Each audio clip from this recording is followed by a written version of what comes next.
So I know it's kind of early here, but that's okay. I would love to get started for those of you that are watching. Thank you. So first of all, thank you so much to Nathan Nab for putting this together. It's just been so wonderful to have such a sense of community in this time where we all feel super isolated. So thank you so much for all your work in making this happen. So for those of you I don't know, my name is Elizabeth Rosinbum, and I am a saxophonist based in Austin, Texas. I am primarily a private teacher. I am adjunct professor of saxophone at Concordia University, Texas, but that's actually a very small fraction of my studio. The vast majority of my studio is middle and high school students up in Leander ISD. So I have about 55 private students between those couple campuses that I see each week, which is great. When I'm not teaching one-on-one, I'm supervising when I'm teaching one-on-one, I'm doing something in the realm of education. So I am a D'Addario Woodwinds clinician, and I have supervised other clinicians in Texas and Oklahoma. I've had wonderful collaborations with Jessica Voigt-Page in Saxophone Academy Austin, where we've done some summer camps and workshops for young saxophonists throughout Texas in conjunction with University of Texas. I am a member of Austin Saxophone Ensemble, where it's my performing outlet, and I have many of my students involved in their youth program. So the material we're going to be going through today is from my fundamentals packet, which I very cornily call the Magnificent Seven. So this is the 7 fundamental daily skills needed to develop a firm foundation. I created this a few years ago and have added to it and kind of deleted it over time to fit the needs of my students, which has been really great. And I made this because I wanted a concise handbook of sorts with not only saxophone specific exercises, but also with some brief explanations, some goals and tips that my students can refer to on a regular basis. So the explanations I feel like are super important because as wonderful as the art of saxophone playing is, I don't think that's necessarily appropriate for a 10 or 11-year-old beginner. So again, the information is super relevant, but my question was, how can I take that information and create it and make it explainable to someone that is young? How can I take the best parts of that and turn it into an exercise with really simple language that young students can understand? The goals I feel like are also super important, especially for my more inquisitive kiddos. Students need to know why they're doing something, not just why the exercise exists, but its goal every time they practice it so that they're being really deliberate in how they're working. And the last part of it is I have little tips, which I call turn up the heat. So the exercises are meant to be compounding in difficulty over time so that no one is kind of wondering what is going to be the next step. So for those of you that haven't heard it yet, I strongly, strongly, strongly recommend all the lectures on here. But the one I'm going to be referring to right now is Carrie Kaufman's wonderful lecture on yogic principles and particularly breathing. So this is a very condensed version of all the wonderful things that she has to say. I had the privilege of studying with her for a little bit my first year of college, and this breathing stuff has been really excellent. So in the packet, which is designed to take about 18 to 20 minutes depending on the student, the first thing we have here is breathing, with the goal, of course, to increase the awareness of posture and develop the habit of breathing really deeply. So we all know that breathing for saxophone is super different than day-to-day breathing, but it's really crucial that beginners learn to use their air at this maximum capacity. So the things I have that are on here to remember are kind of a checklist. So the shoulders, the head, and the neck should stay still during the inhale. And actually physically writing those things down to help beginners gives them, again, that little visual checklist to make sure that they can isolate one area at a time. The more you can break things down for the little people, the more effective it is. Next kind of thing we want to be looking at is that their cheeks aren't puffing. And the third aspect is that air moves out of the mouth aperture.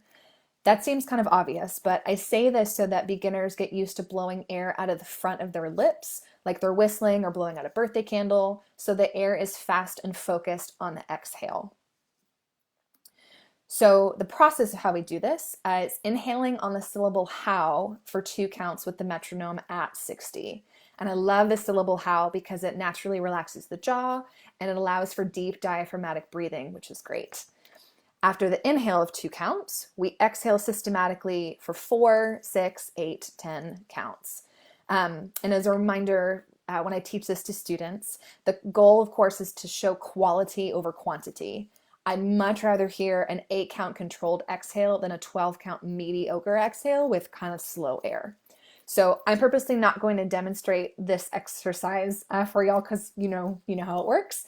But what is not in this packet, but is also related to breathing and opening up the body, is stretching. I had the privilege of working with Dr. Allison Adams in my master's when we were at Arizona State together, and she did a lot of research on yogic principles for saxophonists as well as Carrie Kaufman. But to help my students who are chronically stressed or just carrying excess tension in their body, breathing exercises can be combined with stretching to really get the students in the right place, both mindfully practicing and also relaxing their body using their full extent of their lung capacity. So by systematically tensing and releasing muscles, it helps students to develop their awareness of tension. So yes, this first one is breathing, but it's breathing with a little bit of stretching in there, depending on the student and depending on the day. So second Magnificent Seven principle is mouthpiece. And you'll also notice that these are timed. The time actually is going to be spent, at least for the first lesson, a lot of it is me kind of explaining how this works and going through the goals and being really methodical. But ultimately, once they know the how to do it, it should only take a handful of minutes. But of course, these are all guidelines. I found giving it minutes was really helpful because students tend to see all these different things and like 7 things to do a day, and they would get really overwhelmed. But then when we timed it, it was much more manageable, and then it becomes the thing. So it's been a system of our lessons. If I'm teaching a half an hour lessons, I like to spend at least half of that time working on tone and technique. And therefore, we can get through this whole packet if we wanted to, and repertoire additionally. So second principle is mouthpiece. The goal, of course, here is to ensure that the embouchure, the tongue, and the throat are in perfect position. So first, when I'm working with beginners, we need to talk a lot about embouchure. So this is nice that it rhymes, but we do flat chin, corners in. Y'all have heard that probably a bunch. And the embouchure needs to be a circle. So you'll see here, and this is actually in the fundamentals packet, which Dr. Nab just posted as a PDF in this feed. I'm also going to put it up at the end as a link if you want to download it directly from my website. Either way, you can follow along as well. Or if you're watching this after the fact, please feel free to download this and take as much of the content as you would like. So here we have the embouchure wheel, which y'all probably recognize from the art of saxophone playing. And I love this because it gets to show the muscles that are kind of superimposed over this old-timey wagon wheel. I love pointing this out to students so they know what to look for, because when they first see this picture in my packet, they assume that it's some type of really interesting contemporary art. But when I point out and say, no, this is your lower lip, this is your chin, these are your cheeks, these are your corners, it kind of is this like, oh, that's a really neat moment. Because we don't think a lot of the embouchure being a circle, especially when we have such a funky position that is the mouthpiece. So it helps them really visualize that concept and therefore be able to replicate at home when they're using their mirror to work on mouthpiece and neck exercises. So the remember parts of this. The weight of the head rests on the mouthpiece. I found that teaching embouchure this way is really helpful because it ensures that the lower lip stays a cushion and it's not firm like a clarinet. Additionally, it helps students keep their top teeth on the top of the mouthpiece instead of lifting them up to focus only on lower lip pressure, which can become a bad habit over time. So second part of this, making sure that the student is taking in enough mouthpiece. So I show the fulcrum, which is where the reed meets the mouthpiece, using a piece of paper. So with the mouthpiece, you can actually put just a little piece of paper between the mouthpiece and the reed, and you're able to see the point where the top teeth should go. Also, pro tip when you're doing that, using one of those rubber mouthpiece patches as a bumper is really helpful, so students kind of know how much of the mouthpiece to take in. It gives them kind of a visual stop of, okay, this is where my top teeth should go, so that we don't end up with problems of taking too little or too much mouthpiece. So as we all know, taking too little mouthpiece has a chirp or a squeak, and too much mouthpiece has a honk. I have students try both of these to really hear and feel what they're both like, because once they hear and feel what too much and too little mouthpiece are like, it trains them to hear wrong and adjust that at home. So the process of doing this, with beginners, the first thing I do is reinforce embouchure by playing on the neck only. we want all the above criteria to be met, right? So we want the flat chin, corners in and forward, not pulled back into a smile. We want a circle embouchure, top teeth pressure, and correct amount of mouthpiece. So that is definitely enough to keep a beginner's mind kind of occupied. And this is my personal preference because I found that starting students on Mouthpiece was leading to some unnecessary jaw tension. And plus the volume and pitch of playing the mouthpiece made them just not want to blow enough air. Feel free to fight me on that. I'm not necessarily married to that, but that's kind of what I do with my younger students, working with the neck and mouthpiece first for a couple of minutes at the start of their practice, and then gradually going more to mouthpiece once the embouchure muscles in the tongue have a firmer foundation. So I have them play a lot on the mini instrument, which is what I call the neck and mouthpiece, and then move to mouthpiece exercises down the road. So playing on the mouthpiece, experimenting with various syllables. So we have the E, E, A, O, U. That's by no means exclusive, but those are the main ones. So when I'm working with students, whether it be neck and mouthpiece or just mouthpiece by itself, I have students say each of those out loud and tell me the difference. So I ask them, what's happening with your tongue there? What's happening in the front versus the back? Do they feel different? Having them describe the feeling to me helps them understand it at a deeper level themselves. If they're still using one of these syllables and biting, I have them try a double lip embouchure because it's really hard to bite with a double lip embouchure if y'all have tried it. And of course, not biting leads to better tone quality. On the other side of that, if the sound is buzzy, I have the student check the mouth corners and jaw tension. So all of these things, I know I'm kind of preaching to the choir, but I hope this is helpful to kind of give you the guideposts of what I found as a teacher that students need to be reminded of so they're not falling into pitfalls.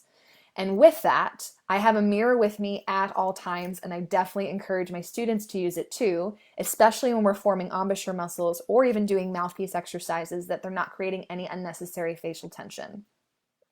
So once the embouchure is set and the correct mouthpiece pitch is set, I then turn this into a Remington exercise. So I think you all are familiar with that, but in case you're not, playing the mouthpiece pitch and then gradually descending in half step intervals by intensifying the air. So I kind of make it a game, as in like how low can you go? Of course, I'm interested in great sound and really clear intonation as well, but it's kind of nice to have them just kind of make sirens and be exploring. I think that's really, really fun, which is rewarding to see as a teacher. So, sorry, I forgot to switch the little tides earlier, but that's okay. Here we go. Moving on to the next one. This long tones, number 3. If there was a gospel I preach besides Christianity, it would 100% be long tones, and my kids would back me up on that. So of course the goal here is to create a steady sound and increase flexibility in the extreme registers.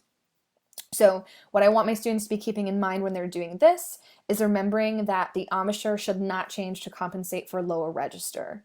This is super important for young tenor and bari players because they have the tendency to drop their jaw to play the low register. And to help them with that, I talk a lot instead about air temperature. So we use a lot of hot and cold. So we need the hot air, obviously, like you're fogging a mirror for low register, versus the cold air you need for a birthday candle.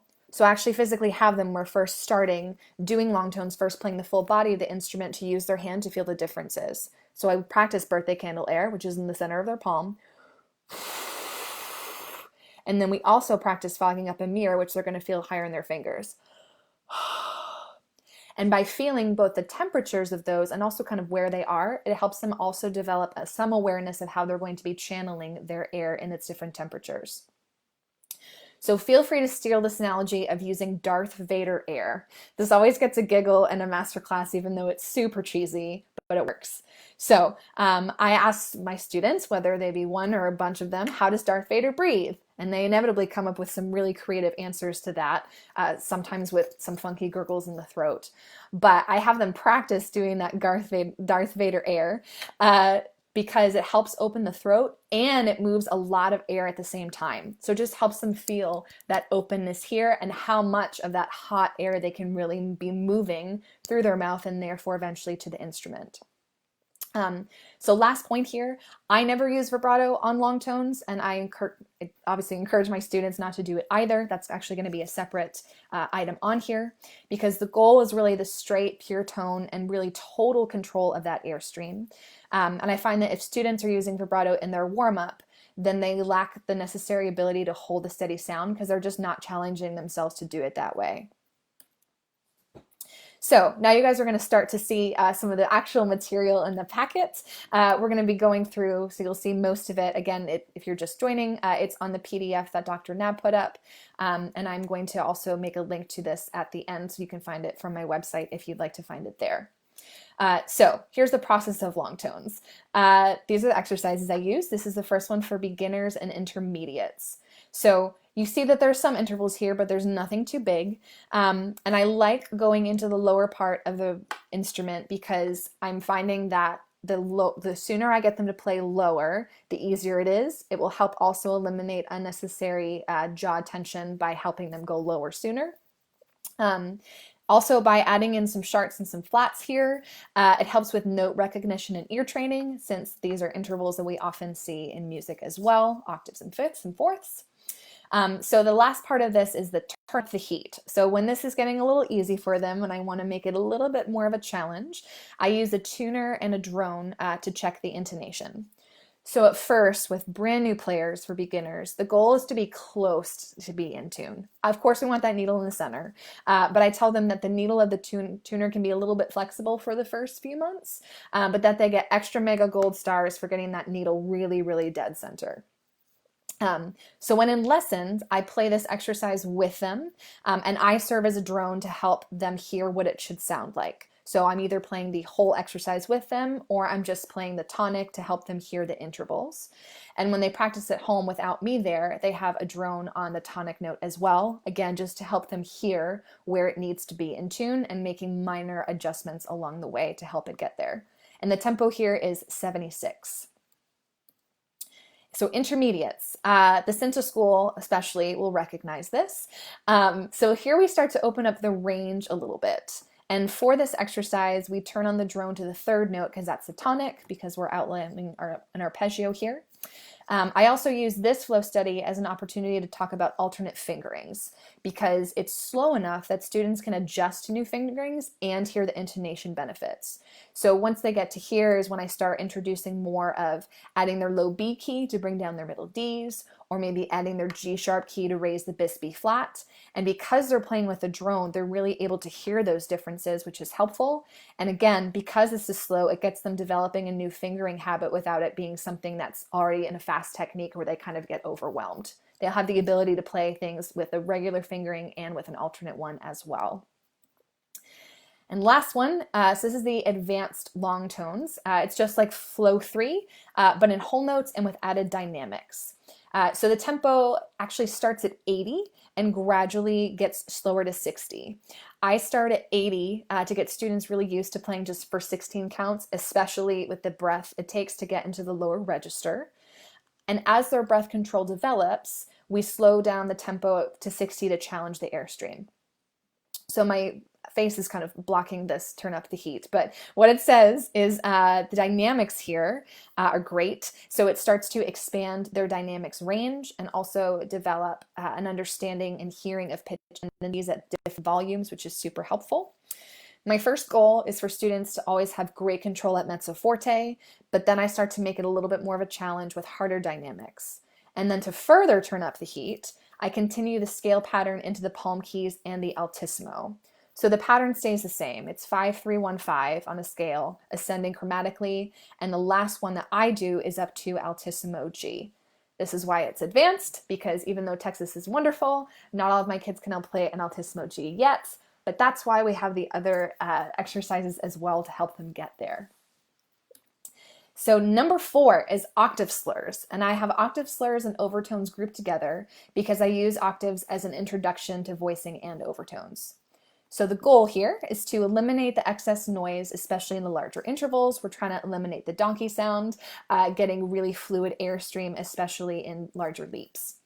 So the reminders here for students that the embouchure should not change to compensate for the lower register. This goes back to the Darth Vader air analogy.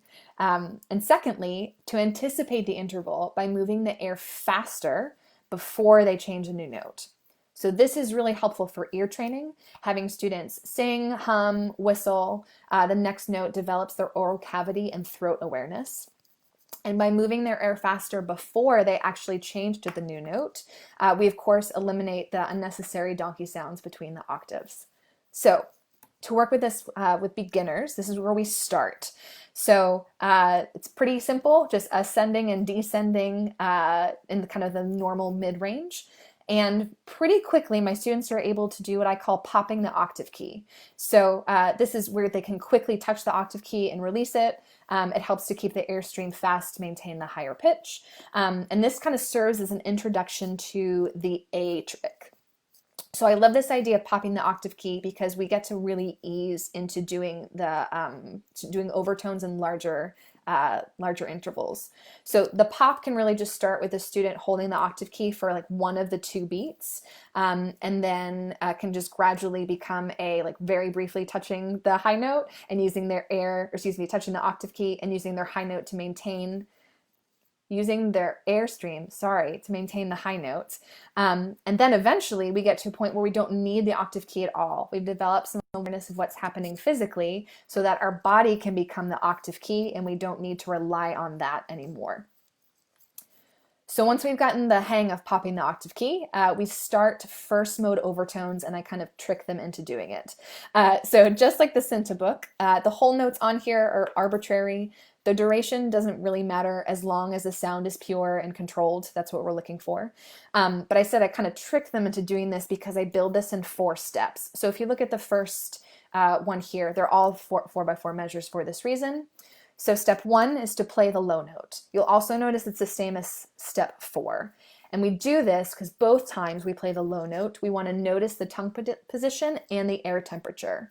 Sometimes I have them describe that to me as well. Other times I just have them kind of play it and notice it just depending on their learning style. So step 2 would be measure 2.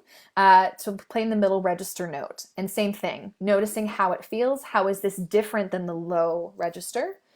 And then step 3 is having them keep that middle register pitch by using their airstream, but going back to the low fingering. And so that's what I say when I mean I kind of trick them into it because I don't really tell them what they're doing until they've already done it. It's kind of, I guess, just a beginner trick. If you say something's hard, it'll forever be hard. If you just teach them how to do it and just say it's fine, it's probably going to be fine. So to turn up the heat with this, we start to add some articulation. And this is great because students are going to kind of want to tongue with the back of their mouth, almost like a ka, to maintain the high voicing, but it teaches them that the back of the tongue where we're voicing is going to be independent than the front of the tongue where we actually articulate. So we start really simple with 4 quarter notes at a time, and then we go to 8 eighth notes per measure, again, just to involve the tongue at a different level. And so eventually, pretty close after that, we get to the overtone series.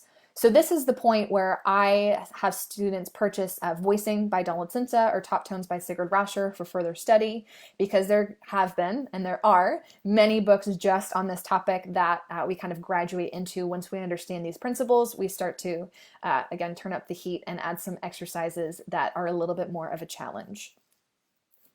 So number 5 is scales. I actually like to do scales last in my practice routine. I put them earlier in this fundamentals packet just for formatting. So scales are about 5 minutes. I will admit that I spend more time than that on in lessons with students because I feel like scales are such a fundamental part of their playing. And of course, when we're talking and working through things, it takes longer than 5 minutes. But especially as they start to develop precision and they know more than a few scales, it should not take longer than 5 minutes for them to be practicing them at home. So the goal, of course, with scales, which I tell my kiddos, is to develop fingering precision. And additionally, I don't want to create robots. I want my students to really be thoughtful, again, and understand the why behind what they're doing.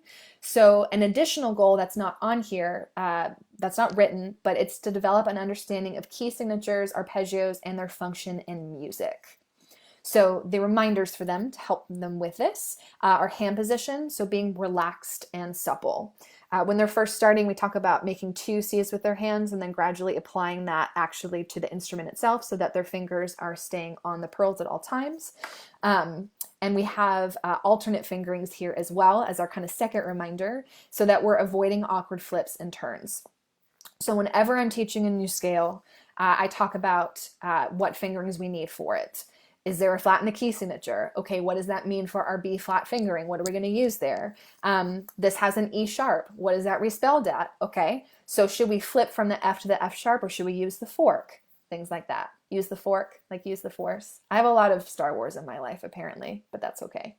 So I love, love, love, love teaching scales this way in the circle of fifths. I do have scale sheets as well. They're on my website if you would like to download them, but I love teaching scales circle of fifths because once students really understand how to read this, right, like a clock, we talk about the order of the sharps and the order of flats. So when the kids are looking at this, we kind of talk about how like the dead center, the 0 is no sharps, no flats. But as we go farther in one direction, like 1 o'clock, we add 1 sharp, and then 2 o'clock, and then 3 o'clock, and kind of how that's all related to sharps. So that would be kind of our clockwise versus counterclockwise and how flats fit into that. When my students are reading a key signature, for example, if I'm asking them to play the A flat scale, they are not allowed to say that A flat is first. They must say the notes that they appear in the key signature, not the way that they appear in the actual scale itself. So with that, you kind of see it over here in the column of the right. I have the order of sharps and the order of flats, which I have here, as well as in the circle of fifths. Sometimes they like to see it in a couple different places, which is why I have that in case they didn't kind of catch the memo that the order is always the same in the circle of fifths as well. So again, another great reason to teach scales via circle of fifths is because you can have students physically write out the notes of the musical alphabet and have them plug in the key signature.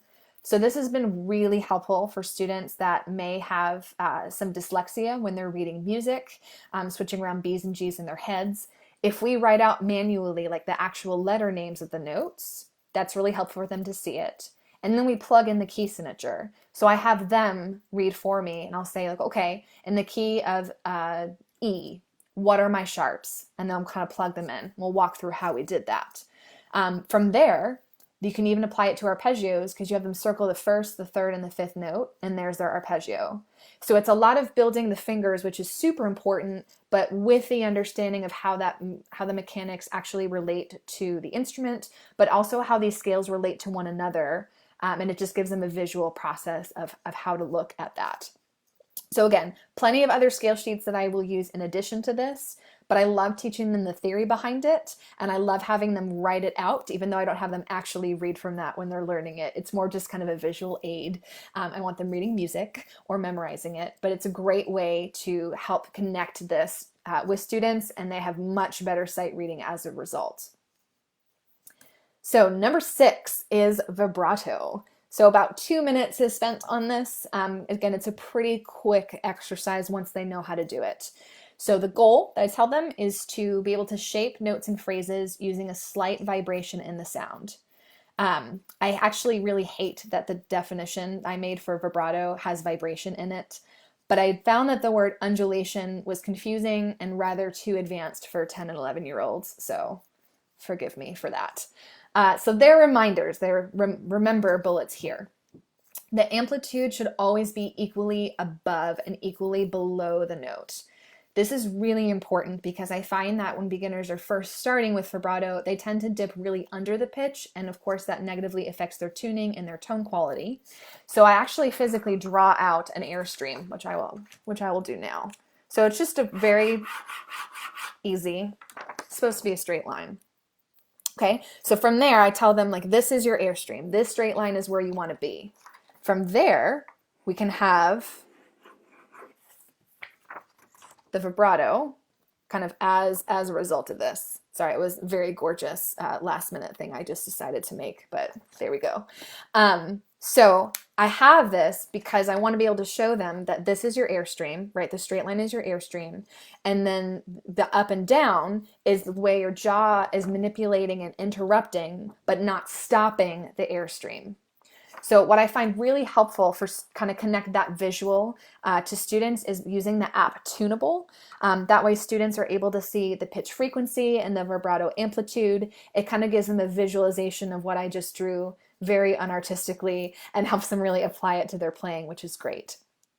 As students become more comfortable with this movement, we then start to experiment with various speeds and intensities to shape phrases. Of course, that's more advanced. I'm much more of a believer of slow and steady being best. I would much rather have students play with really solid quarter note vibrato for a few months that's very deliberate, where they understand what's happening with their airstream, than like okay eighth note vibrato quickly, because that's not what's going to help them long term. So these exercises, here's the beginner and intermediate one. You'll notice that all of these exercises, including the advanced one coming up, are going to be in the key of F. They are in the key of F because this is how Carrie Kaufman taught them to me, and also because the key of F is a middle register. And frankly, the G scale has been just done to death, and I could be very okay if I didn't hear another G scale in this lifetime, because that's what my kids learn first. Anyway, so the process of this is saying vu, va, or ya in rhythm before playing the saxophone. So I have students use both a metronome and a mirror for this. Of course, making sure that the jaw moves up and down, but never front to back. That's how you develop really rough habits. And there are three pretty different syllables that I'll use depending on the student. So the vu is a really small lip movement, which I find is great for players that struggle with jaw movement or have a crossbite. I always want to be careful with how they're doing vibrato so we're not exacerbating anything back here. And I think the ooh part of that vu is great because this helps students remember to keep their mouth corners forward. So even though the vu and the vibrato syllable isn't necessarily related, if I can tie that idea of ooh corners to overall help embouchure and tonal concepts, I'm all about it. So va is pretty similar to that, slightly different position, but similar in terms of a small lip movement. And then the third one is ya, which is more in the back of the jaw. So these exercises here, they're really confused with them at first, but the slurs are just meant to represent the undulation of vibrato. I don't want them actually re-articulating any of these notes anyway. So when we're doing these exercises, especially as I'm teaching it, I teach vibrato pretty much strictly by modeling. When students need to hear what it sounds like, they're much better able to troubleshoot issues at home. And I also want to develop their ears toward great vibrato, which I'll talk about in a little bit. So when I'm teaching vibrato, I have a lot of students that are struggling with it, especially those that don't do enough vibrato to really overdo it. So I'll have them go way wide to the point where it's kind of ugly, and we're making these really, really big dips, and both tunable and tonal energy tuner are kind of yelling at us.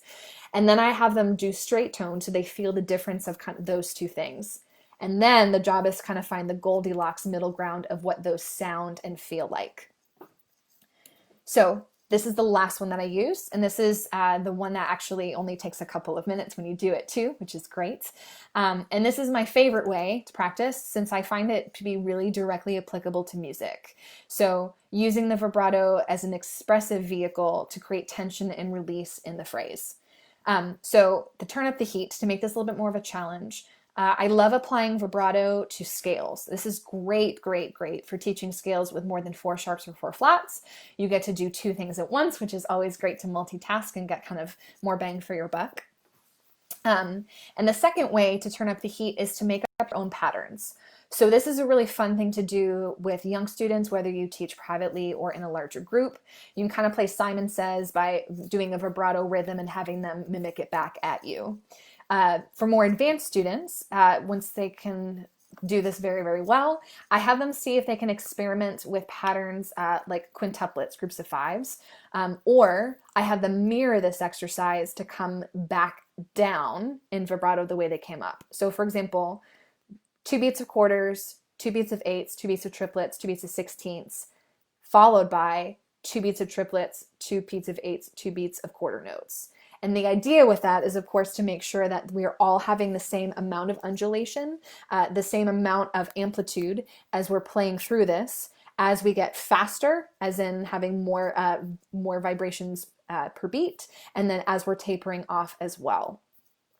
Hopefully that all makes sense. And what I forgot to say on the previous slide, but I'll turn back there now just so y'all can see it. The tempos here are very, very slow. Again, because I want them to have really good control over the movement versus kind of doing a wiggle that's not going to necessarily serve them well down the road. So this could be an entirely new talk in and of itself, but for the sake of time, I do have a small listen list for students. So the goal of this with the vibrato list is for students to really listen as much as possible. Although this particular list is exclusive to saxophone, I use a lot of vocal and string music for vibrato as well. My go-to artists are soprano Susan Graham, violinist Hilary Hahn, and cellist Yo-Yo Ma. So you see this list here of saxophonists. But if you would like to be on this list, because again, it's not what's the word I'm looking for? Exhaustive. Because it's not exhaustive, if you would like to be on this list or you have an artist whose vibrato you love, I would love to add it. This is merely meant to be a jumping off point with fairly easy to recognize melodies that that students can study, along with repertoire that they will start to be hearing as they get into high school, and therefore can have some reference recordings of how to shape phrases really beautifully. So last one, and I'll answer your question here, Sammy, in just a second. So last one here is going to be articulation. So this is only about 3 minutes. It will take a little bit longer, again, when you're first starting out, but overall, again, if you're just joining us late, the idea of all these 7 things is that they take under 20 minutes to really hit all 7 fundamental things that students should be doing on a daily basis. Some of them can be combined with others, like vibrato and scales, using vibrato to learn scales. So as such, our last little articulation tidbit is only 3 minutes. So the goal for students is to develop and perfect various styles of starting and sustaining notes. So their little reminders that I want them to remember is that the air is driving the tongue, and that the tongue interrupts air, but without air, there is no tongue. So one thing I find really helpful to help students get the air to drive the tongue is I use the analogy of a surfer. So I talk about, like, if a surfer, surfer dude, woo! The surfer in this analogy is your tongue, and he is going to ride the wave of the air, right? Surfer can't go surfing by definition, without the wave of the airstream. You can't articulate, you can't ride the wave of the airstream if it's not there. So again, I have many a dorky analogy, but if it works and it makes sense to them, I'm all about it. So other things to remember, different students will have different kind of go-to syllables. And of course we need different syllables depending on the articulation that we want. You'll notice on here that there's a capital T, ta, and then a lowercase ta. That's because sometimes students respond better if you have like a capitalized T. It makes them make it a little bit crisper. I don't know if that's just psychological or something I picked up on the way, or maybe a typo from long ago I've held on to, but there it is. And one articulation that's not on here that I'm 100% stealing from Stephen Page is the articulation knee. So that's been a super lovely light articulation that's been very helpful once students kind of get the hang of it, of articulation at the beginning. So I start by having students say all these different syllables and tell me the differences in them. Once we say them out loud, we start to add that to a metronome. And with beginners, we start by just doing half note, maybe quarter note, kind of mixing up the patterns on the neck. This is actually really fun to teach. I used to really hate it because it's hard to teach a student how to use the tip of their tongue, because as we all know, there's so many different ways that we can do this. I don't want to say wrong, but I'll say creatively. And a lot of it is I feel like in my own learning was a lot of trial and error in terms of like, that was it, that wasn't it. So as such, when I'm teaching it, I turn it into a little bit of a game. Like, yes, that was it. Like, nope, that wasn't it. Like, yes, yes, no. And just as they're doing it, yes, that was it. Yes, that was it. Yes, that was it. Great. And that way they know what it's supposed to sound like so they can match that at home. I also do a ton of modeling with this, kind of turning it into a game where I'll do an articulation pattern and I have them match me. And their goal is to not only match me with the articulation in terms of the length and style, but we can also start to wake up the ear training doing this and having them match a different pitch as well.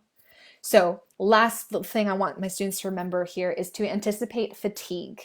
So especially for students that are working on speed, the tongue is going to get faster than their fingers. And knowing that is going to be really helpful because it's just going to encourage them that they are going to get tired, especially in this, and that's okay. It's normal. So once students understand how to articulate on the neck, I start applying these patterns to the full body of the instrument. So as you can see here, this is the beginner and intermediate one. It's using a very familiar scale, concert B flat, to build endurance. And I love this because it's based on a scale, and this is a rhythmic pattern that students fairly quickly pick up on, and it kind of quickly turns into a little bit of a cloche, which is a little bit easier. I have them use pattern 1. You can use all of the patterns, but I have them use pattern 1 to play other scales. This just, again, by having combining vibrato, or in this case articulation, with learning scales, it helps them do 2 things at once, which is great because you're able to just do much more in a short amount of time, which is awesome. Another way to turn up the heat would be use different lengths of articulation. So starting out with legato, I find is easiest because it just creates the least amount of problems with the tongue. And then moving on to marcato and eventually staccato as well. The last thing I have that's on the PDF is adding these articulation patterns, or adding these rhythm patterns to 60 exercises in mechanism. So for my advanced students, I use the Longinus, which is wonderful. This is actually only part of it because the whole page couldn't fit on the slide, but you'll see the first part of it here. We start at 72 and we just bump up the metronome about 2 clicks per line. I love this because it's the same rhythm as what we were doing on earlier, but we start to wake up the range and get a little bit higher as well. So for more advanced students that are working on not necessarily endurance, but also with speed, and as a time saver, I may have them start this at 90 or 85 and go up maybe 5 clicks per line. So the last part of this is my favorite. We're starting to really wake up the lower register and have a wider range, which is wonderful.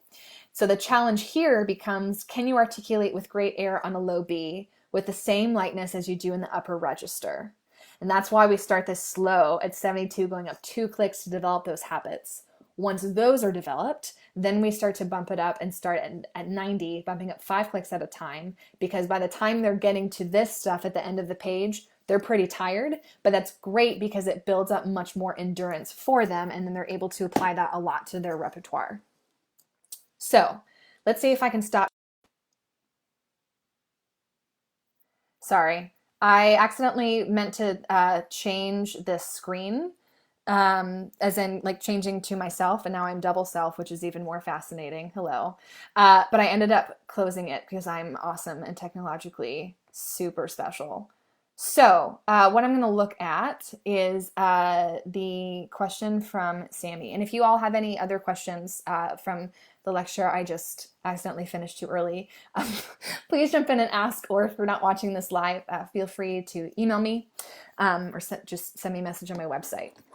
So Sammy is asking, any tips for improving intonation? I find that if I tune to one note, then I have one note in tune.